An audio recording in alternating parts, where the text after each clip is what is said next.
ပြီးတဲ့အခါမှာ number 3 letter အနေနဲ့ T ပေါ့နော် T ရဲ့ letter လေးကိုအခုဖွင့်ပြပါမယ်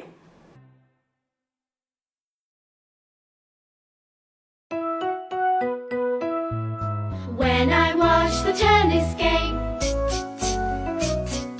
when I watch the tennis game, my head goes back and forth. ပြီးတဲ့အခါမှာဒီ T ရဲ့ letter လေးကလည်းခုနကသူပြောခဲ့တဲ့သူဒီတခြင်းလေးထဲမှာပါတဲ့အတိုင်းပေါ့ဒီစာအုပ်ကလေး teacher တို့စီမှာရှိထားမယ်ဆိုရင်တော့ပို့ပြီးတော့ teacher တို့အတွက်ပို့ပြီးတော့အဆင်ပြေတယ်ပေါ့နော်ဒီစာအုပ်ကလေးอ่ะဆိုလို့ရှိရင်တော့ T ပေါ့နော် T ကကြတော့ teacher တို့က when I watch the tennis game တခု teacher တို့ကြည့်တဲ့အခါမှာနော် game ကိုကြည့်တဲ့အခါမှာ tennis ကရိုက်တယ်သူကleft to right လေဒီဘက်ကရိုက်တယ်ဟိုဘက်ကိုကြည့်တယ်ဒီဘက်ကိုရိုက်တယ်ဒီဘက်ကိုကြည့်တယ်အဲ့တော့ဥကောင်းလေးကိုကျမတို့ head လေးတွေကိုဟိုဘက်နော် left hand right hand အဲ့လိုမျိုးလှည့်တယ်လို့မျိုး